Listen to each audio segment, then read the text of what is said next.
I have not been involved in a January survey yet. I'd love to see some. I know that a couple out. I talked to the people that actually were surveyed and how it went, and some went good and some went not so good. I guess there was one survey that expected the this hospital to start using the correct document review sheet showing the PEs. And in the annual training, we thought the surveyors learned, hey, give them some time. Even Jim said the same thing. We're not going to go after that right away. Give them, 3-6 months, give it some time. Well, that didn't turn out to be everybody on the same. And that's common, by the way. There's so many different people involved. Things change, and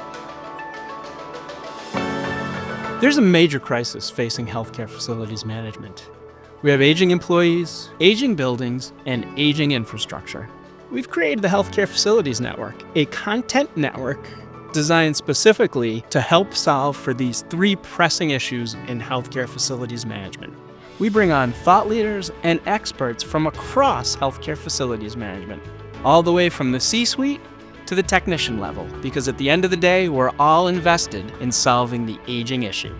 Thanks for tuning in. Look at our videos. You will find that as a theme across our content.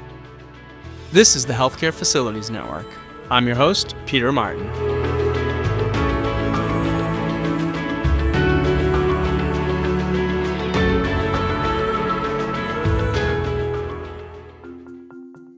Very happy to be joined today by an esteemed group of panelists. And what I like about the panel, so we're here to talk about Joint Commission's new Accreditation 360 program, which rolled out January 1st of 2026.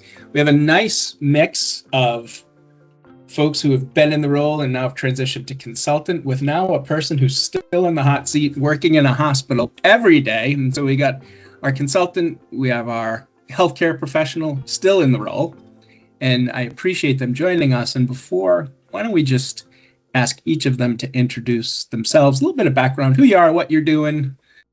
And I'm sure many of these faces are recognizable. Larry, we'll start with you because you're to my left on my screen. Okay, thank you. Welcome to all. Name's Larry Rubin. I'm a former Joint Commission surveyor, also former with Cleveland Clinic, and had worldwide operations with them, maintenance. And now I run Rubin Healthcare Compliance, semi-retired and having some fun. So this is going to be interesting. Next couple of months are going to be very interesting. A lot of changes coming, as you probably already know. A lot of changes. Now, I would say that, Larry, it's the stuff that we don't tape. Before we started taping, we were talking about iguanas dropping out of trees because Larry is down there in St. Petersburg, Florida. You got your fire going on your virtual. Are you warm enough, Larry? I'm going to add another log in a minute. No, we tape on February 5th, so pretty chilly all over the country. Larry, thank you. Taylor, how about you? Hi, my name is Taylor Vaughn. I live in Dallas, Texas. I am a facility manager at Children's Health. I oversee regulatory compliance for facilities as well as project management. And I just hit 10 years there, so getting a little time under my belt. Congratulations, Taylor. And Taylor, you're also president of TAFM, correct?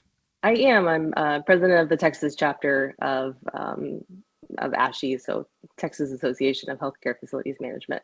Very proud of that organization and all the work we're doing to provide education to facilities managers in Texas. And you have your show early April? Yep. Last few days of March into April, we'll have our annual conference.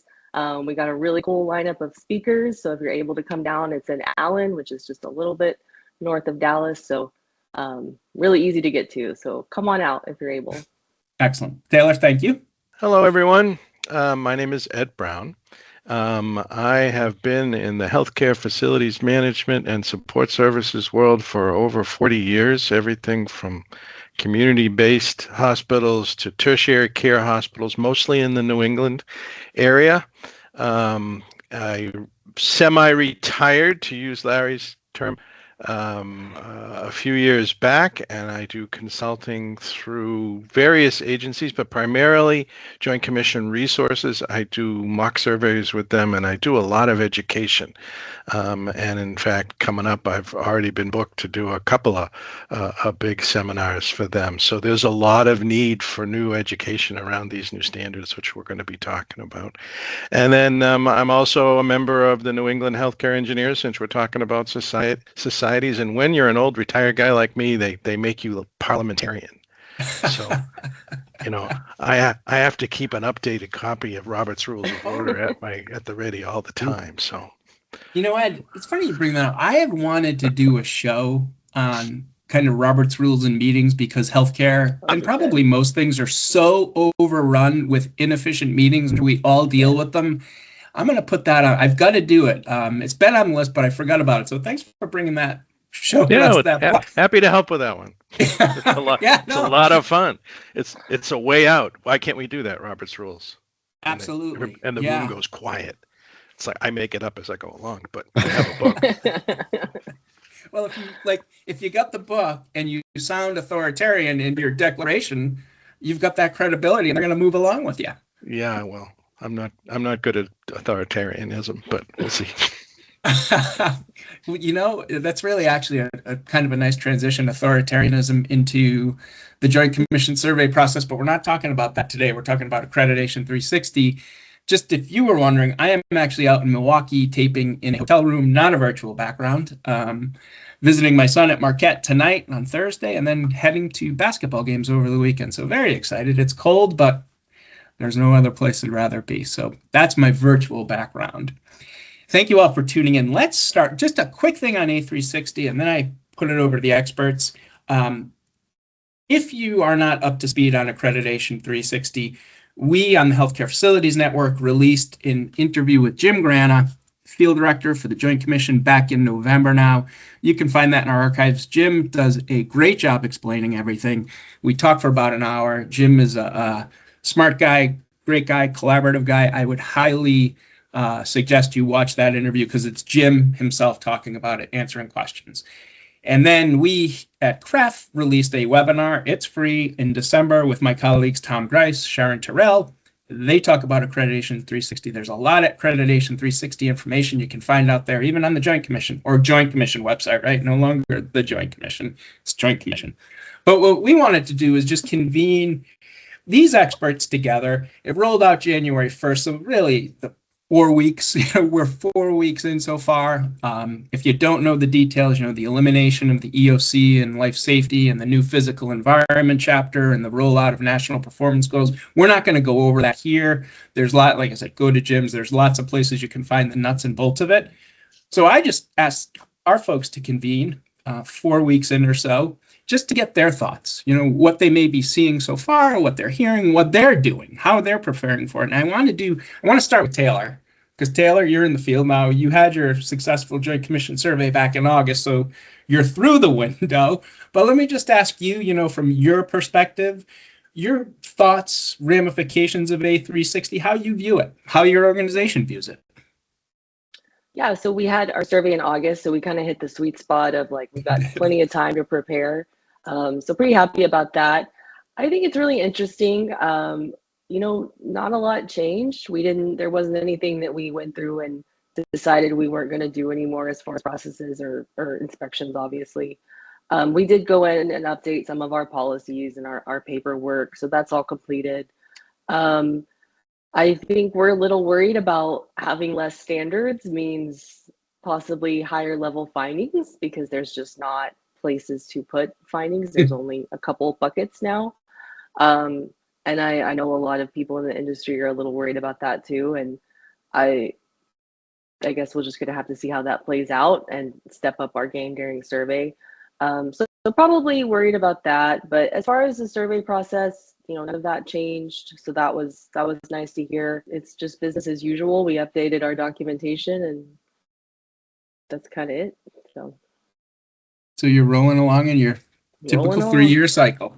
Yeah. Kind of watch what's going around, what's happening around. Definitely watching, talking to people. I know a couple people who have already been through survey, and they said that surveyors are are working with them because not everybody has had time to update their stuff yet, and just kind of going through it slowly and not citing anybody for having it completely transitioned over yet, which is very understandable. So I've heard that from a couple of people that surveyors are being, are willing to work with them on it. That's good news. I have not been involved in a January survey yet. I'd love to see some. I know that a couple out. I talked to the people that actually were surveyed and how it went, and some went good and some went not so good. I guess there was one survey that expected this hospital to start using the correct document review sheet showing the PEs. And in the annual training, we thought the surveyors learned, hey, give them some time. Even Jim said the same thing. We're not going to go after that right away. Give them, 3-6 months, give it some time. Well, that didn't turn out to be everybody on the same. And that's common, by the way. There's so many different people involved. Things change. And so one of the things that I'm working on right now, and I'm a former school teacher. My BS and Masters before engineering was in education, and I'm putting together my cheat sheet. And this cheat sheet is what we normally use. I have 6 pages of normal findings that Ed and Taylor probably already have now. Your normal findings you see all the time. I'm taking the 6 pages of my normal findings and now putting them to the new PE. It's going to be interesting. So we've got some time. I think things are going to change. And I've seen a lot of surveys now that have actually have the copies of their actual surveys that they've done at some hospitals, and they're strange. I'm seeing some strange things and I'll go over that a little bit later with everybody. So I'll let Ed tell his little stories and see what happens. Geez, Larry, you kind of laid the table out, and then you said, "See ya." Your turn, Ed. I throw a hand grenade all the time. It's normal. And you talk about your 6 pages of normal findings. Well, when I do go out and do mock surveys, or when I'm doing a presentation for a large group, we talk about those, and we say, it hasn't changed, and it's probably not going to change. And we always like to refer our clients back to good documentation that's out there published by the Joint Commission. And one of those things is perspectives, right? And if you look at, which by the way, perspectives is going away. The February edition is the last one. And in classic Joint Commission form, they're going to replace it with something else. It's like Joint Commission Information Magazine or something. It's got a very bland name. But perspectives itself is going away. But in the January edition of Perspectives, you can see that those from 2025, those findings have not changed. They talk about the physical environment improvement opportunities is what I guess we're going to start hearing the word opportunities a lot more than findings. Hazards are around, sharps, hazards around cleanliness, hazards around incorrect pressure relationships, temperatures and humidities, all those things, clean and odor-free environments. Those are all still there as hot topics or big opportunities during 2025, and are going to remain there through 2026 and beyond, because it's one of those needles that we just can't seem to move in many organizations, except for Taylor's. Taylor's is perfect, I understand. We like to think it is. Well, it's Texas. I get it.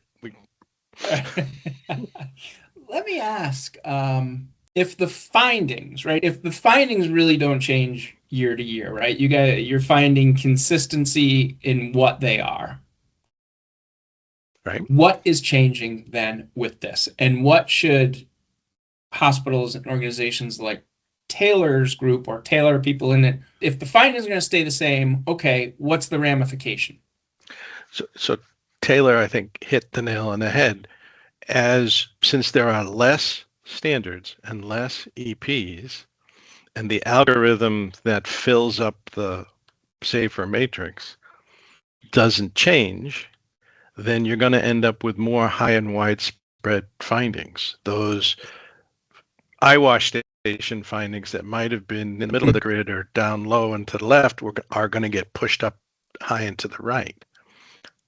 With that said, I have heard during the first 3 to 4 weeks of survey, and it comes from a very reputable source, that has not happened. But 3 weeks out of 52 is not a big sample. So I think we need to pay close attention to it. The only other parallel we can look at is when they did the changes to the infection control manual, what's that now, 2 years ago, or more, where they took a whole heck of a lot of standards and condensed them down to 3-4 standards with associated EPs.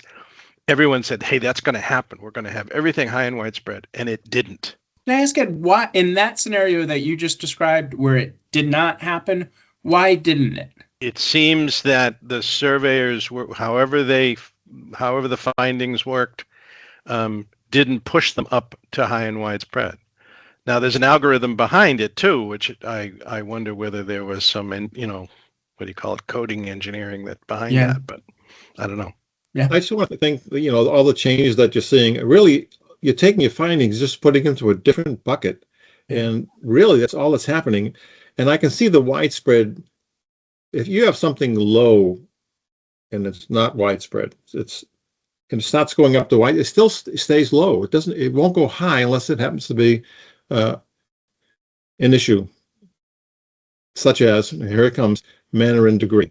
So we knew that was going to come out eventually. So I know Ed is an expert on manner and degree.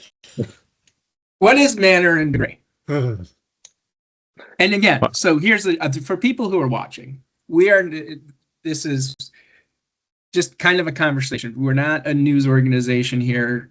There's no ill intent. This is for people who need information or want information, just to kind of get a feel from folks in the field. So I would just always say that never try to put people on the spot. Listen, at the end of the day, it's all about patient safety. Everybody in this Zoom and everybody who watches this has the same goal, right? Now, this is one of those, maybe one of those challenges that gets you to those goals, but it's kind of a blanket statement. So within manner and degree, there is no, from our perspective, we're not trying to throw anybody, anything, anyone under the bus, but what is it, Larry? Just what's manner and degree? What do we, or Ed, or whomever? Well, Ed's that expert, I can tell. No, but let's talk about, there's 2 examples that I like to use. One is during a survey, there might be problems found with a few fire doors, that they're not latching, or there's some damage to them or something. And so they rate a finding. And maybe there's 10 doors that have a problem, but maybe you're a big organization that has 1,000 doors. Well, the manner is the damage to the fire doors, and the degree is a mathematical calculation in a way. So where should that land on the safer matrix? Should they look at all 1,000 fire doors? Well, that's not possible. Should they, if they find 5, should they, wait a minute, I better go look at 25, or maybe I should go look at 50. Maybe I should spend half a day looking just at fire doors because I found a few early on. And again, first impressions are so important. If they find those early on, they're going to keep digging. So there's one example of manner and degree. The other example I like to give is hallway clutter, right? So surveyors go out, again, first impressions, they see the life safety guys seeing some hallway clutter, seeing some exits obstructed. Wait a minute, how many exits do you have? How many times is it found? But wait, you have a survey team. You have a complement of surveyors who are out there, physicians and nurses, who are also going to look at and potentially find hallway clutter, and they're all able on their systems to put in that finding. And all of a sudden, the degree increases because now you've got findings from 4 surveyors, not just 1, and it pushes it up high and to the right. So those are the kinds of things that, from a manner and degree perspective, can start to catch an organization flat-footed a bit. It's not just the life safety guy that's looking; it's all of them at some of these things. So it's the intensity of whatever you're finding. So that's going to be the key to this whole thing. If you're seeing it all the time and it's pretty serious, there's your manner and degree. So it seems like the degree, the manner is one thing, you find it, but the degree is, you want to kind of control the degree. Intensity. Yeah. And as we talk about buckets, because everybody talks about buckets, right? Taylor, it was one of the first things you mentioned. Larry and Ed, you agreed. People you talk to, everybody's kind of worried about these buckets. They took a lot of buckets away.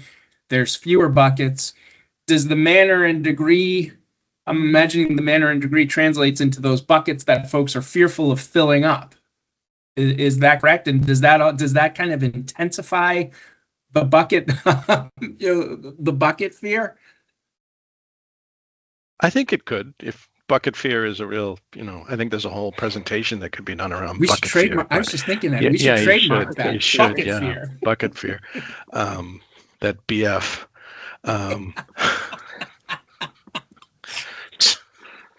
So you invited me.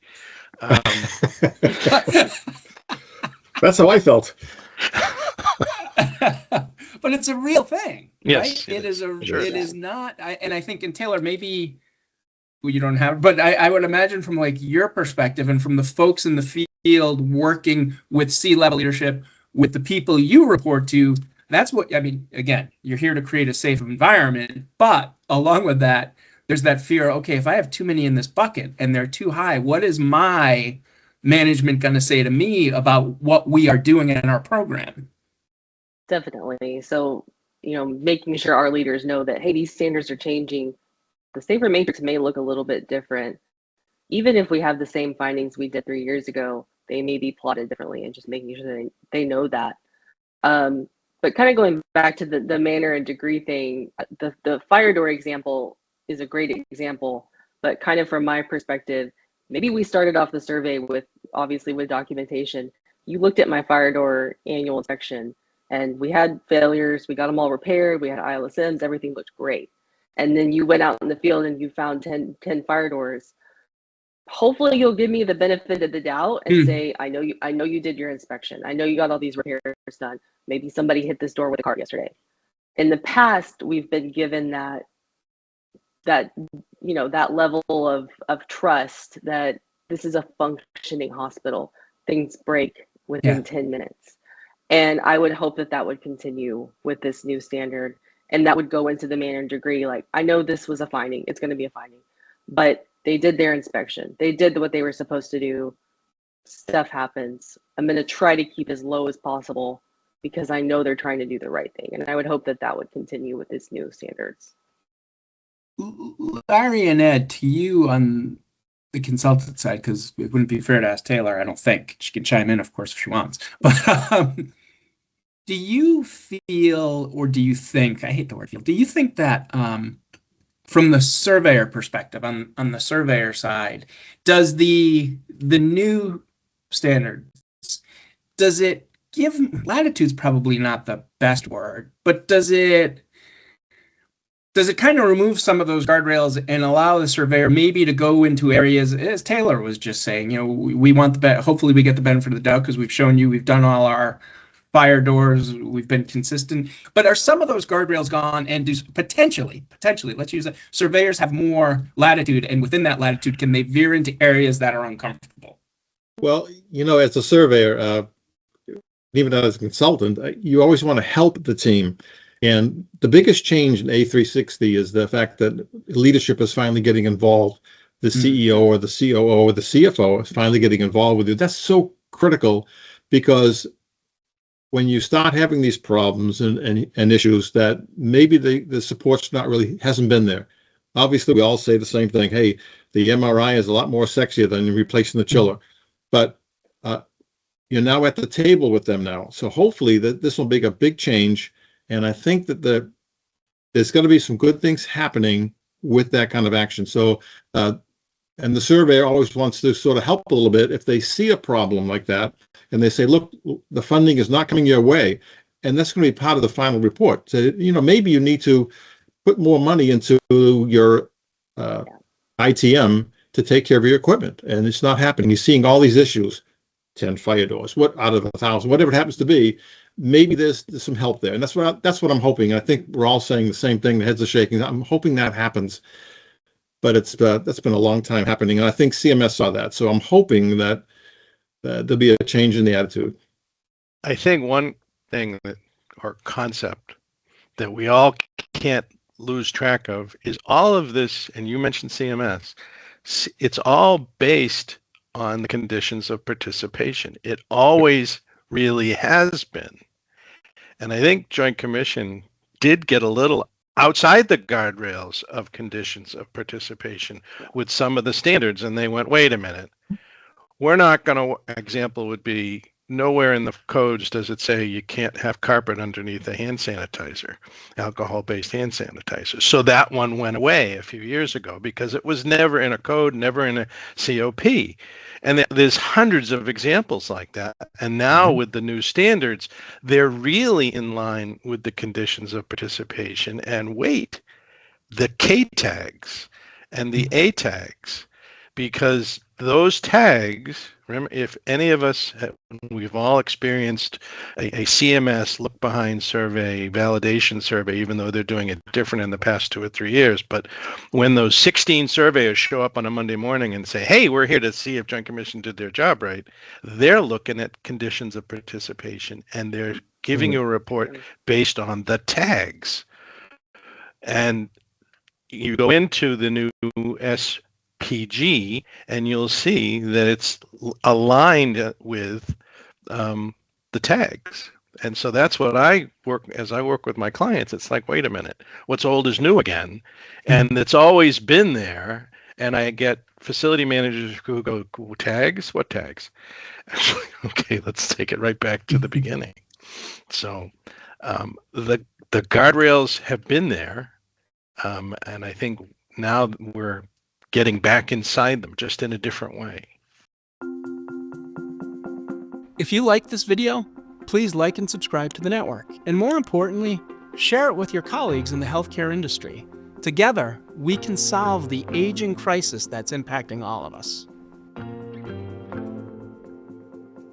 There are changes to fire drill policy procedure. Anybody want to chime in on what those changes are? It seems like they're, well, I'm not going to say positive, but anyways, what are the changes to the fire drill?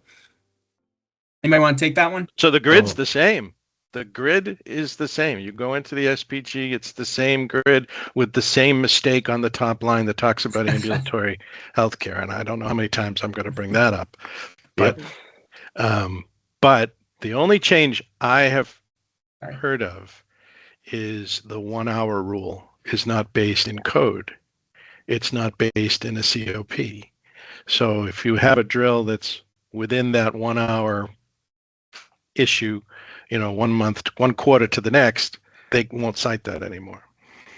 But you have to watch out, and we're still going to see this on the survey. I'll walk up to the nurse station and say, hey, there's a problem in room whatever it happens to be. Tell me, how often do you have your fire drills? Oh, it's always on a Thursday at 3 o'clock. That's the problem. So the complacency, we want to make sure that doesn't happen again. So even though it's changed now and it's relaxing a lot, and that's great for everybody, but the surveyors will go around and say, hey, see, how often do you have those? And when is it? So, and I've got the answer so many times. Oh yeah, don't worry. It's always on a Thursday at 3 o'clock. Change the shift. It's perfect. No. What would you recommend? Well, hopefully, whoever's running this, Taylor's probably doing it right now, making sure that the time is off by more than an hour or so. Don't become commonplace. That's kind of key. Yeah, I'm fortunate to not have to deal with fire drills. Our safety team does that, but I think it's just going to make it more. It's going to take away that I have to meet this very specific guideline and just make it easier to make it random. Make it random. People don't expect it. That's the only thing you're trying to do, and you don't have to work within that confines of the 1 hour. So I think it's a great change. That's why you're here, Taylor, the voice of the field. I like to recommend to my clients, don't you have like real fires? Don't you have real pull stations? Every day. What? Popcorn. I know it happens, right? Oh yeah. So much popcorn. So why not use those? Why not respond to them and keep the records like you do a drill? Right. If you do that, at least maybe 50% of them are real. Boy, I'll tell you, you won't have any problems with the 1 hour issue. So. No, that made me think, Ed, when you said, "Don't you have real fires?" Back in December, we did an episode with Donna Geringer from Metro Health, and she's their safety person, and it was talking about lithium batteries and just kind of the issues with lithium batteries. So as soon as you said, "Don't you have fires?" my mind immediately went to Donna's great episode. So if you want to hear about lithium batteries and putting policies and procedures in place, I would recommend Donna from December. I think that's going to be a huge issue going right. These things are everywhere. It's going to give you a nightmare, as I'd imagine. So there's something that just came out in the past couple of weeks about significant reportable events. As of January 2027, Joint Commission and the NQF are joining their lists of reportable events. And the new one, there's a bunch of new ones, but two of the new ones have to do with fires, are now equipment fires. And it's a very broad definition of what equipment is. And that's what they're looking for. They're looking for the battery issues as well as anything else, because there have been some pretty significant hospital fires around lithium batteries. And there are surveyors that go out and investigate those. Yeah, it was interesting to me. I mean, Donna's really well versed on it. She's done a lot of research on it. She has some personal experience. So not to hijack it, but it made me think of it. Yeah. I want to get back to something, Larry, that you brought up, like really in your kind of when you first started talking. You mentioned that Jim, and Jim said this on the podcast we did, there's going to be a grace period, right? 3 months, 6 months, there's going to be a transition period. There has to be. But some of the surveyors citing that the hospital's not using the new standards. If you're that director, I'm not asking you whether they're right or wrong to do that. I'm asking you, how do you respond to that appropriately without crossing bounds if you find yourself in that scenario where, hey, you're using the new standards, I don't think we needed them yet. How would you reply to that or respond to that? The survey process guide has fantastic information, and it really does. And if you just take that information out and start using it, there's so many, everything's there. Everything that you need, from a building tour to the kitchen, everything is in there. If you just take the time, start printing it out now and start using it, you'll be up to date and you won't get caught. But some of the surveyors are actually expecting you to start using that stuff, especially the document review. It's in the survey process guide. It's there for you to use. Print it out and start using it. And so many hospitals have added things to it, which I think is great. They've turned it to electronic, and they've actually added to that the process of whenever they have a interim life safety measure, and they also put all the repairs. So another column is the ILSM, and then what did you fix, what failed, and this, the fixed, is right there attached to it. So people see that, and they're now using it because it's an easier bucket to put in, I guess. There's not as many, but it is all in one area. You're starting to see the 411s and the 311s really be pretty heavy. Makes it a little easier, but it's going to be where we're going. So we might as well start using it that way. And it's out there. Survey process guide is in there. There's so much training on the Joint Commission site right now. You should be taking advantage of it. There's some great webinars. I mean, if you just watch some of the stuff, it's great. And there's a lot of new material out. There's the crosswalks. There's everything that you can possibly. I'm using right now. I'm doing the exact same thing, using the crosswalk and dispositions and everything, and trying to put my cheat sheet together of common findings, make sure that I'm correct, and I'm doing it through finding all the information from these survey process guides and the disposition. So it's there. It just takes some more time to get it done, but it's where we're going. So here's where we're headed. It can be intimidating because when you open it up for the first time, this morning when I opened it up was 702 pages or something. Yeah. It's like, whoa, I'm not looking at that.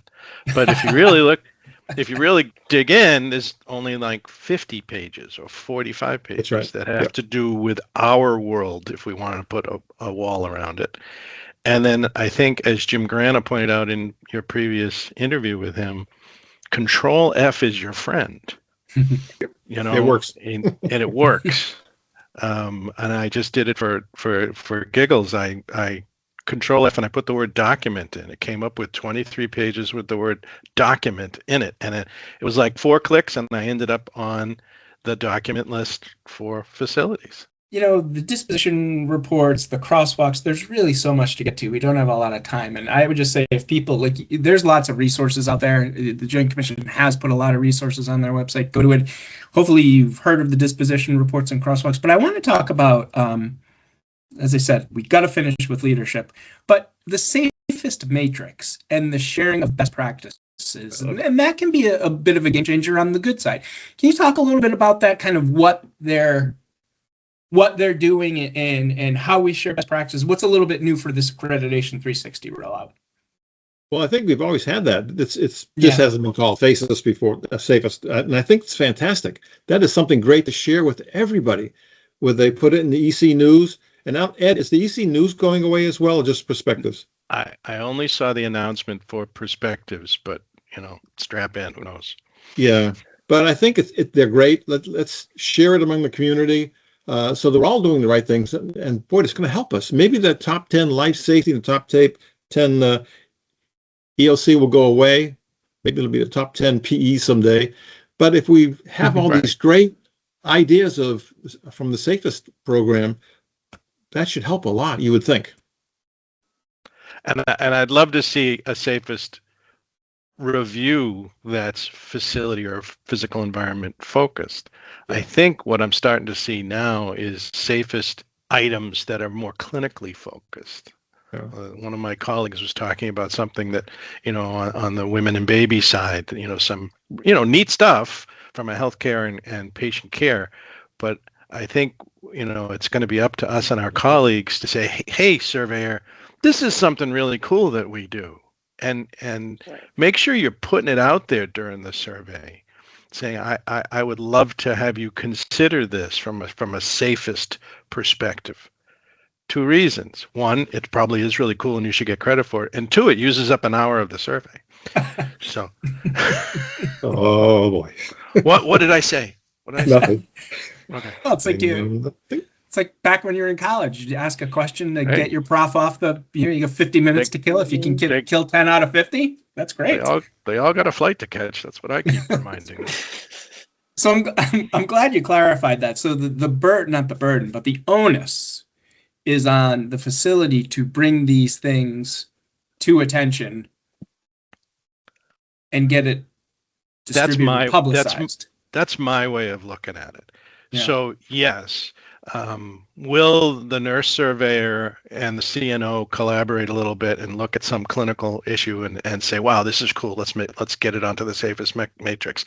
You bet they're doing that. So the facility leaders and the safety leaders kind of need to do the same thing. Hey, we're doing this really cool thing down in the kitchen or in hyperbarics or something. Can you look at this and see if this rings your bell from a safest perspective? And don't forget, the life safety survey has been around to a lot of hospitals, so they know what really is top notch. So I think that's going to help too. Yep. You mentioned, one of the things, like in the webinar that Tom Grice of our company did, and Taylor, you alluded to it, was, with all these changes, that it's incumbent on directors of FM, just folks in FM, and again, that's what we focus on leadership. Taylor, you and your role to be able to articulate to C-level leadership, that word again, that, hey, there may be some changes, kind of lay the groundwork for that. That kind of ties along with the leadership perspective. Can we talk about that a bit? Taylor, can you talk to the importance of doing that for your leadership, or really any leader, whomever you report to?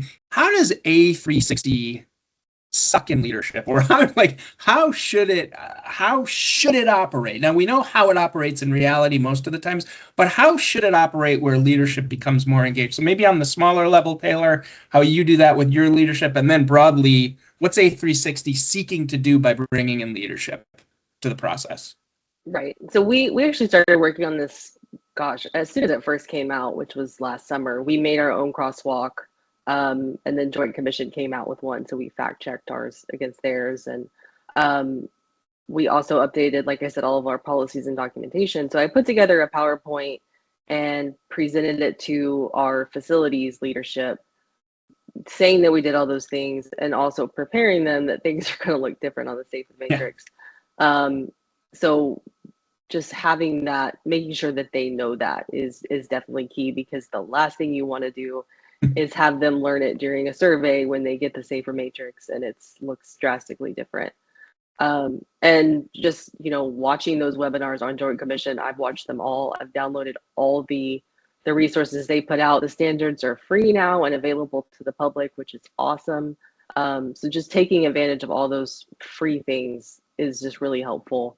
But as far as, what is leadership, or what is A360 going to do for leadership? I think the safest matrix, or safest practice, or whatever it was called, is going to be a really cool thing. And from two perspectives: one, I hope I can get some of my stuff in there, but also not having to reinvent the wheel on things that I need to work on. What is the best hospital doing? I want to do that, and I can go grab it from the website and not have to come up with my own thing. But how cool would it be to get acknowledged for that during a survey, that, hey, we're going to put this process that facilities is doing in the SAFER practice. And the C-suite's going to see that. They're going to see that final report. That's going to be awesome for facilities. So I think that is going to be the best thing from a facilities perspective with this new process. Leadership got a different lens on survey reports last year, right? We, at one point, when a final report came out, it was findings were alphabetical. How bizarre was that, right? So EC was always top of mind when that first page was opened. Here's all the EC stuff. It's like, wait a minute. And my phone would ring back when I was sitting in Taylor's role, and what's going on with all the environment stuff. It's like, well, wait a minute, look down the list a little bit and you'll see the infection control stuff. Now it's by severity. That report comes out by severity. Where does it land on that SAFER matrix? So everything in the high and to the right is going to be first on that report. And not to pick on my infection control colleagues, but that's where a lot of that stuff now ends up. And so leadership has got a different, I think, a better lens on what the accreditation process is finally producing. And not to minimize it, but the little stuff, which was a lot of the EC stuff, is down low and to the left. It all has to get taken care of, but it's not the big issue that some made it out to be 4 years ago, 3 years ago. I'm just hoping that we're going to see leadership get involved. It's not just the environment of care now, it's the PE.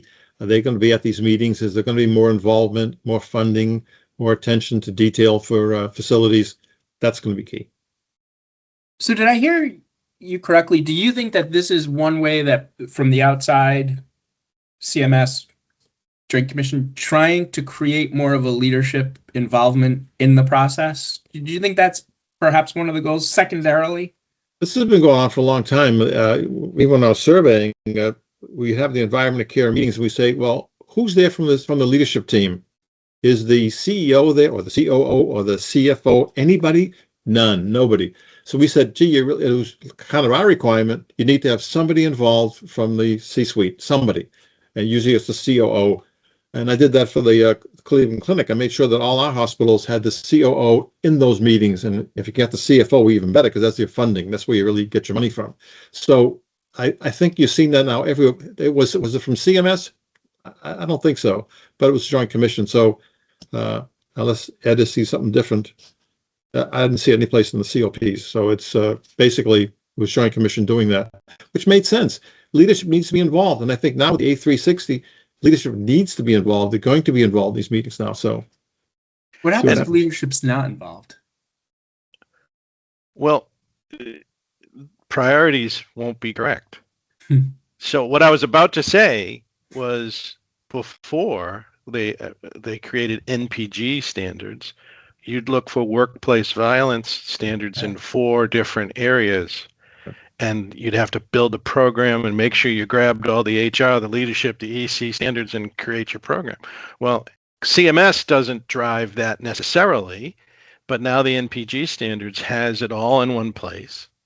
Everything to do with workplace violence. Leadership must be involved.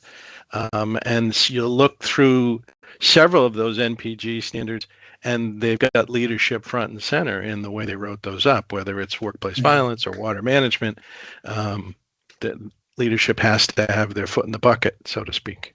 Getting back to the safest program, whatever they're terming it, and your example there, Taylor, I think potentially, I always worry about those critical access hospitals, smaller community hospitals that don't have the time, the resources, the people, the money to put in some of these cool things that everybody talks about. And hopefully that gets, in some way, they can utilize that to save them time and money, because they simply don't have the resources.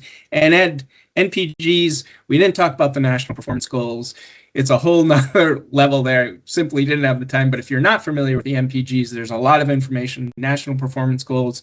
Ed, you just touched on it a little bit there, so dive into that. And there's so many different topics we could cover, but I do want to thank Larry, Taylor, Ed, and actually, last word to you folks. Is there anything you think is important that I didn't ask you about or that we didn't cover, or any final thoughts? The standards are much less prescriptive now, which we've talked about. They're trying to be more in line with CMS. They took away some of those extra requirements they had, and that's good. But also, if you were a new facility manager or a new director, now you have to go dig through code to find out what you have to do, which is a lot more challenging and very intimidating.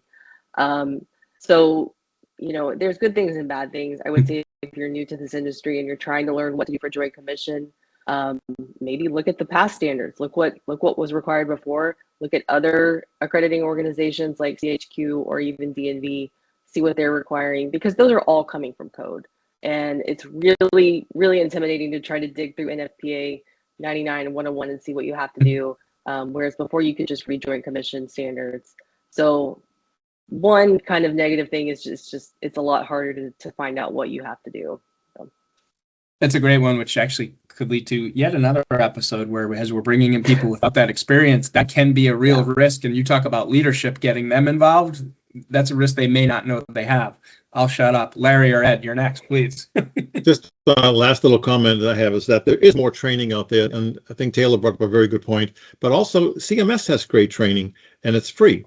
And it's called surveyor training. All of the Joint Commission surveyors had to take it. And it's like a week or 2 weeks of work to get it done. It's a lot, but it's you go through all the COPs, you go through everything. So and it gets you into the code, which, like Taylor said, it can be very confusing. Yeah, you go from 25 to 10 to 101, but you go all over the place. But it's what you have to do. Pay attention to what's out there in the media as well. If things are happening at other healthcare institutions, whether it's a fire or a bad event in a hyperbaric suite or some security event, we're hearing so much more about workplace violence, especially if you listen to the media coming out of the nursing strikes in New York City these days. There's a lot that the survey side of the world, the Joint Commissions, the DNVs, whoever, they listen to that. Yeah. And when they come out and do survey, their lens may be in a direction that maybe you weren't expecting. So that media lens that you should keep on yourself and your organization is so important. So important. Great one. Great. So Larry Rubin, Taylor Vaughn, Ed Brown, I really appreciate it. This was a great episode. I really enjoyed it. You guys were fantastic. And maybe we reconvene in 2 months down the line. We got another 2 months of data just to check back in. If you guys are willing, the iguanas won't be falling out of the trees, Larry. Taylor, Dallas won't be encased in ice. And Ed, maybe you'll be sailing out in Boston Harbor, but it'll probably be still pretty chilly in May this year. I'm hoping to get in early. We'll see. Good luck. So this is Peter Martin from the Healthcare Facilities Network. As always, thank you for watching, and we'll be back with another episode. If you want to be a guest on a future episode of the Healthcare Facilities Network, go to healthcarefacilitiesnetwork.com and let us know who you are and what you want to talk about, because together we can solve this critical aging issue.